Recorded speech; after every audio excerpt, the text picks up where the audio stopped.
You're listening to the Chopped Podcast, episode number 140.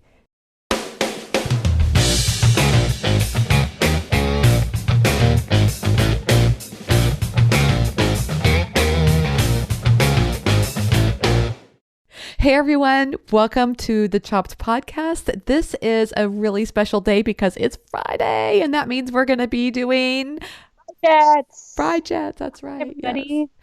So, my name's Marly. I'm with a blog, namely Marly, and I'm here with... Who am I? My name is Cara. Who am I? I'm Cara with the blog Fork and Beans. Wow. That's that mom brain just taking over. Yeah. I don't know who I am anymore. I know how that feels. I've been there, done that. Especially if they're not letting you sleep like you like to. But yeah, he's pretty good about it. It's just been just a few rough patches. That's so good though. It happens. Yeah. It's like they have to remind you every now and then that they can be difficult if they need to. No, they have to remind you that they're the ones in charge. So.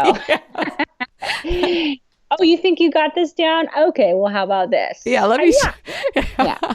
It kind of reminded me when I was pregnant. Addie, I felt like, she was poking me. Like sometimes I imagine she would go, "So, what happens when I poke here?"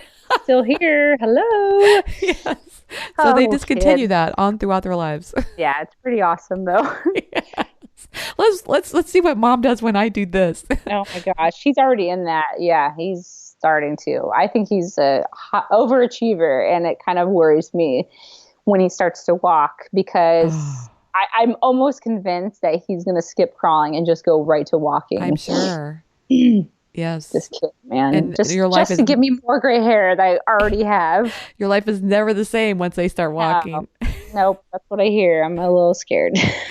Well, it's all right. At least they wear themselves out. So I'm hoping for that. Yeah. Yeah. Exactly. Really Do you know that when I was pregnant with Addie, I remember being in a hotel and I was standing next to this woman that was in line to check in, and she was with a little child, and the little child was going, "Mom, Mom, Mom, Mom." And I just thought that was so adorable. Oh, yeah. Until it happened to you, I'm sure, right? Yeah. It was pregnant hormones were taking over my brain. Like, this is beautiful. Yeah, it's so cute. Yeah. And then when you're the mom, it's like, Yeah, exactly. Yeah.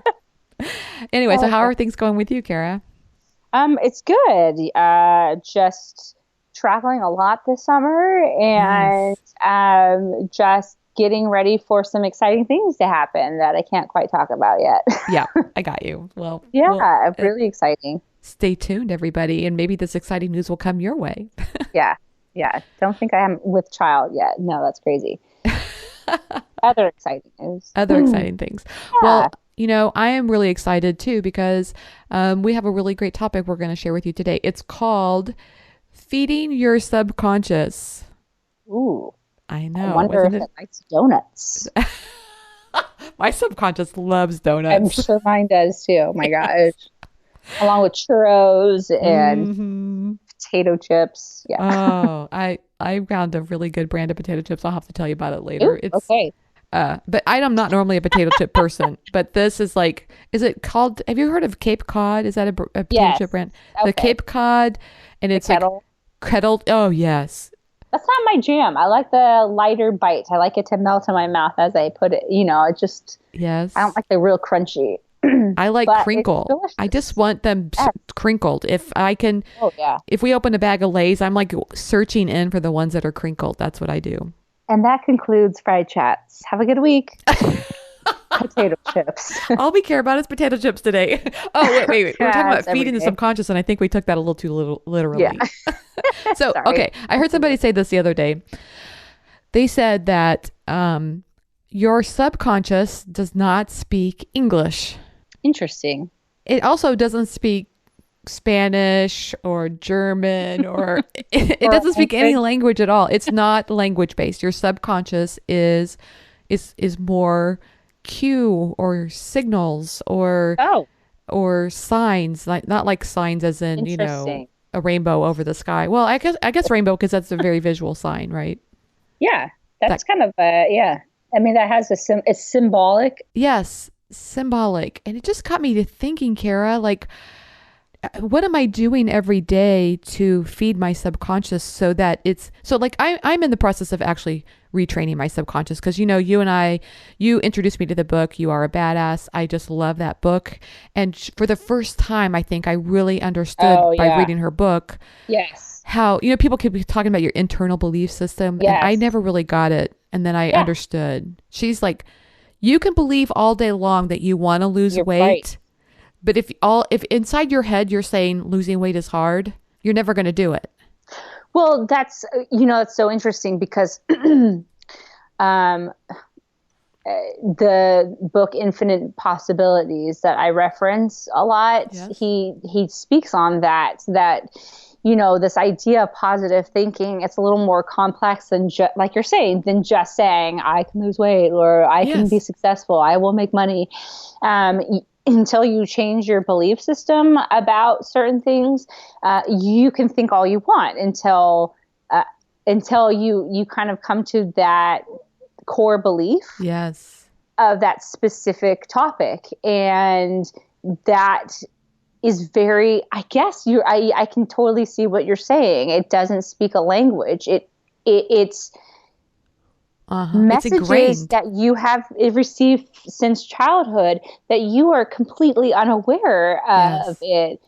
it. um, You Are a Badass has, Jen has another book, You Are a Badass at Making Money. And she speaks on that, your view and your relationship with money, which was developed based off of probably how you viewed your parents when they were trying to raise a family and how they related to their job and money, Yeah. is so ingrained in deep inside yourselves. So now as you become or try to become a successful person, you will or will not based off of whatever that memory is stored inside your tissues, basically.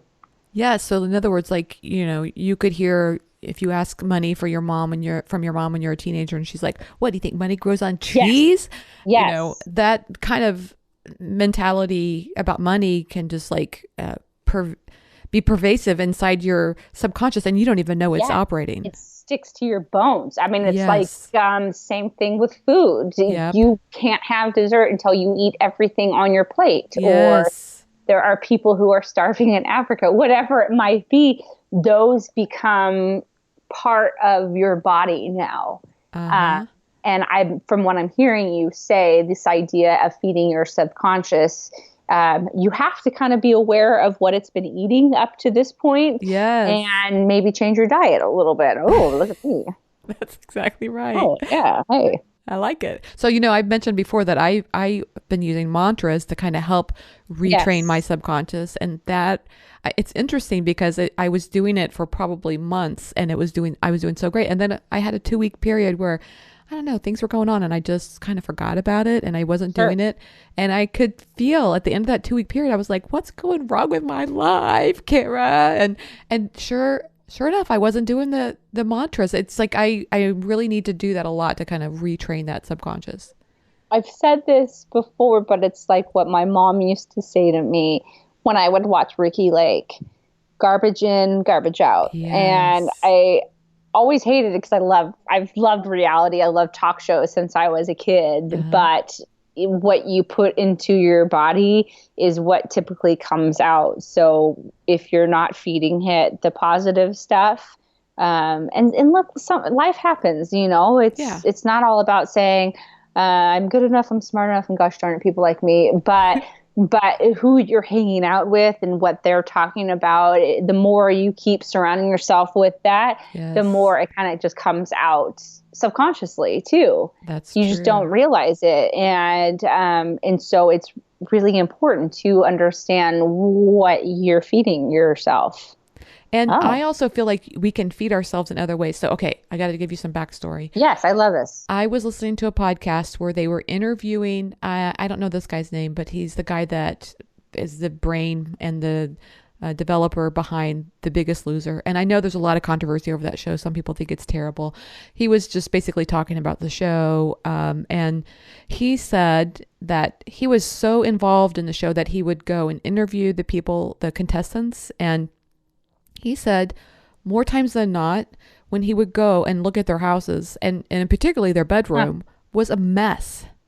Oh, interesting. And one of the tips that he started to give people was, you know what? Just get in there and clean up those rooms. Get rid of stuff. Don't, if you don't love it, just get rid of it. And his point was that that's like sending a message from your current self to your future self, so that tomorrow when you get up, your very first message to yourself is, you deserve this. You deserve a clean room. You deserve to, eat healthy foods today. So I feel like I've been trying to translate all that into, what can I do in this moment today? Like, let's say I'm having a day where, maybe I've got a lot going on, but I'm also, we can't just like work nonstop. So we take a moment to piddle on some things or whatever.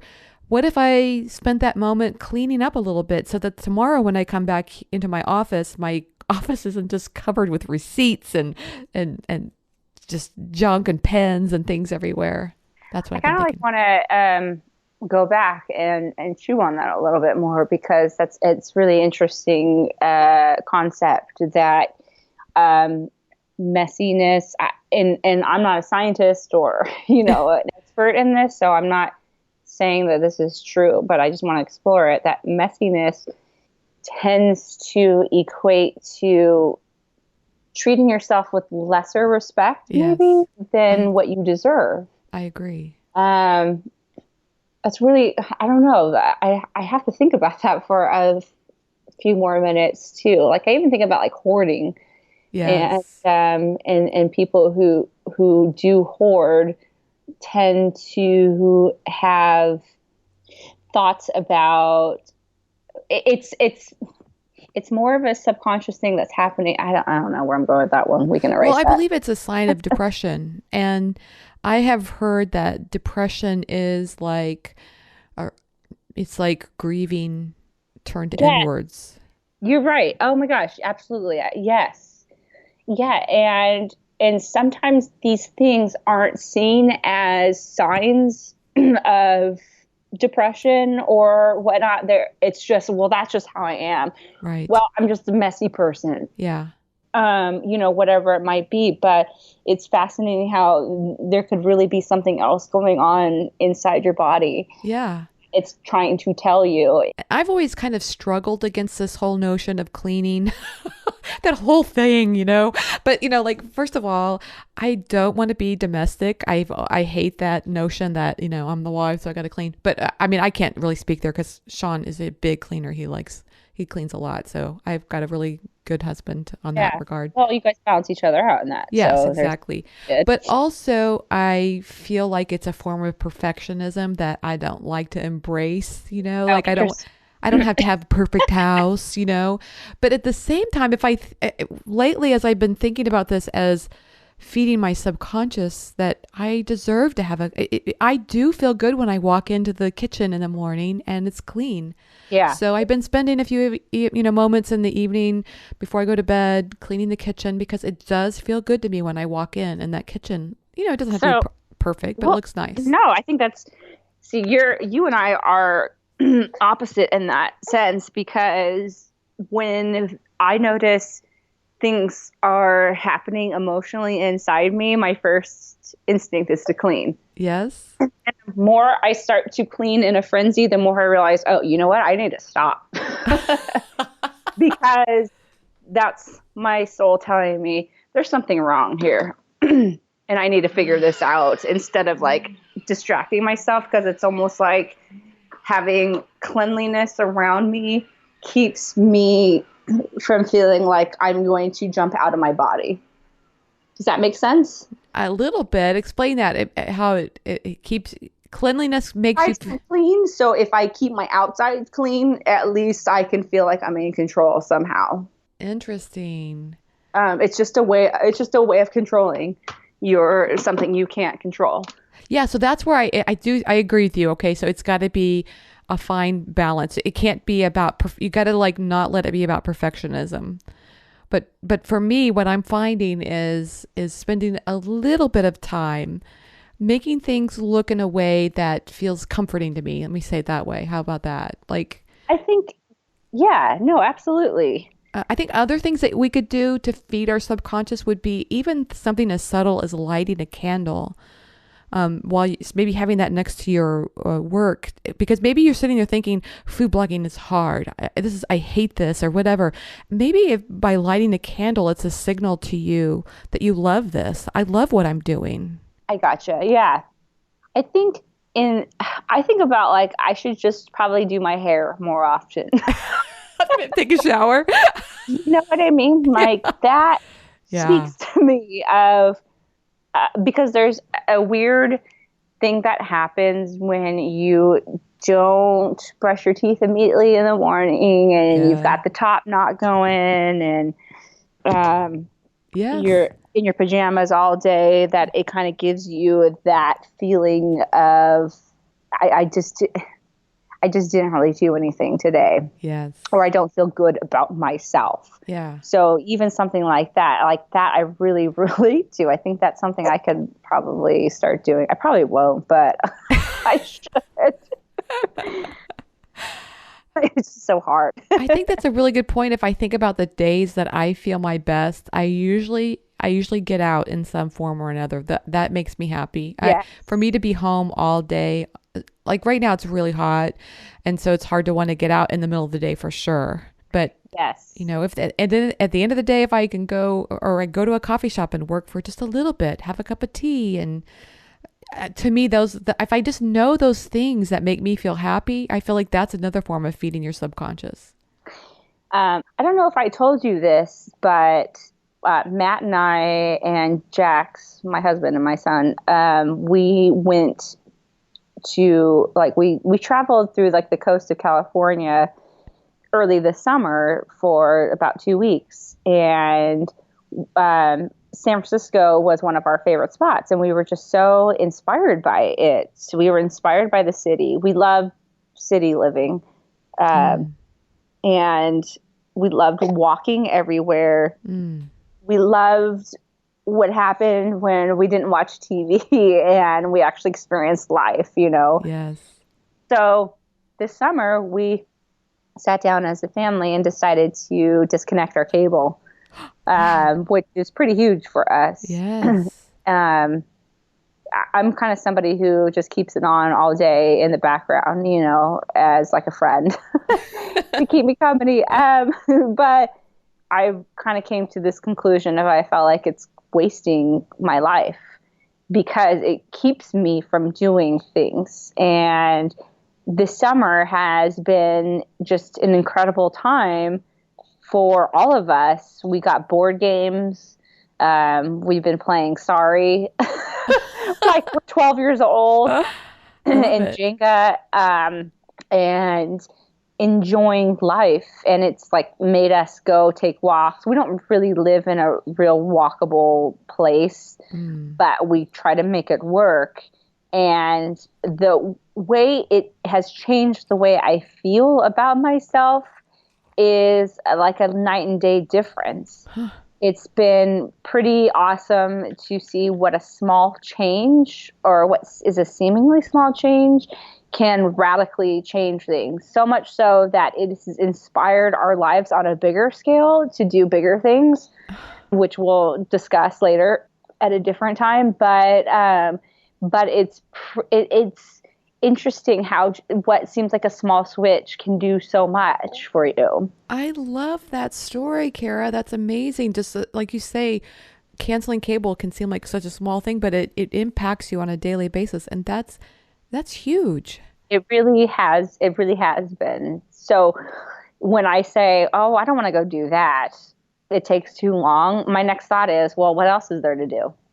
I don't have TV to watch, so I can go. You know, I don't know, go walk to the store, even though it's like 2 miles away. Yeah. Like I literally walked to my pediatrician, which was 2.5 miles, That's because cool. in my mind it was like, well, I mean, what else am I going to do? I don't have anything else to do today, you know? Yeah. So it's just been fun to experience new things. And that has changed the way I see myself. And it's also changed the way I see my job. It's definitely forming it in a different way. it's so interesting. It's another example to me of how, you know, the things that we need are inside of us at this moment, and we just have to tap into those things. And I think it's like, it's so easy to look everywhere else for all the answers. And in reality, it's just like Dorothy in Kansas. It's right in your backyard. Always. It's always right. You have everything you need in this moment to be happy. Yes. Already have it. You just have to listen to yourself and figure out what that is. Yep. And I think that applies to happiness. I mean, I think it's particularly true about happiness. I mean, if we're constantly looking for something else outside of us, we're just not going to get it. We're not going to be happy. But also about, you know, our work. I feel like, you know, especially since I'm sorry, but I feel like blogging is very soulful work. It may feel very like, you know, paint by colors, you know, paint by numbers. That's what it is. You know, it may feel like, okay, I got to do this photo. I got to do that recipe. I got to put this on Instagram and that on Pinterest. But that's the formulaic side of it. But there's this very soulful side. And I think that's the part where we just have to connect with ourselves. Well, that's why I think probably for the most part, everyone started a blog, you know, that it was the soulful side. It was that I get to share a piece of my heart with the world. And now it's become something a little different, but you can fight every day to remember and to make it back to what it originally was for you. Right. And I think that really starts with starting to change some messages that you've told yourself secretly, subconsciously, and shifting it a little bit. It doesn't have to be extreme. It's just a gentle little something to say, you know what, I'm pretty freaking awesome. Yes. And how about saying something like, I am supported by work that I love, rather than saying blogging is hard and I can't figure out how to make money out of it. I am supported by work that I love, and let that be real for you, and work on making your subconscious believe that. And for me, I really like that. Yeah. One of the ways of doing that is if I treat myself professionally. Like, I don't put on makeup to work every day, but I do put on an outfit so that I'm not feeling, you know, maybe in the winter. In the winter, I could see it's cold out. I might wear my wear my flannels all day. But you know, like right now, I put on a nice top and I have on my tennis skirt because, you know, I like that. But so you can help me with how to dress, and then I can help clean. There you go. Yin and yang. Yin and yang, for sure. I love it. So anyway, I guess hopefully this has given people some ideas on how to feed their subconscious. I think it can be a combination of mantras. I really do think that's helpful for me. I think if you can find a way to structure your environment so that it feels comforting to you, I think that's important too. I think you can do things like candles. I also really am a big believer in journaling and meditating. And if this is like all new to you as well, just start being aware of it. Start listening to yourself one day and hearing what your deep beliefs are on certain things. Yes. And instead of judging it, and instead of saying, "Ooh, I need to fix that," just let it pass and go, "Isn't that interesting? That's how I think about myself." Yeah. Because I don't think that change comes through submission and whipping yourself into shape. It comes through gentleness, and it comes from compassion to yourself. Yes. Loving kindness. Love yourself, right? Love yourself. Like we say all the time. We do say it all the time, but it's still worth repeating. It's because it's like the one thing that's true, right? It's true. Oh, Lordy. You know that saying, love your neighbor as yourself, but you can't love your neighbor if you don't love yourself. So yeah. So go love on yourself a little bit this week, y'alls. I love it. Okay, Cara, I think we covered this topic. What do you think? I think so too. It's been great talking with you as always. Love you, Marly. We'll talk later. Okay, bye-bye. Thanks for joining us for another episode of FriChats. We love chatting about the soulful side of food blogging, so we hope you love hearing it. You can learn more about today's show by going to the show notes page at chopped.academy/podcast. While you're there, just scroll down to the bottom of the page so you can sign up for the Chopped Academy newsletter, and that way you'll be the first to know about the exciting things coming your way very, very soon. You know what? You inspire me, and I hope today's show was helpful and inspirational to you as well. Now go forth and be your best you.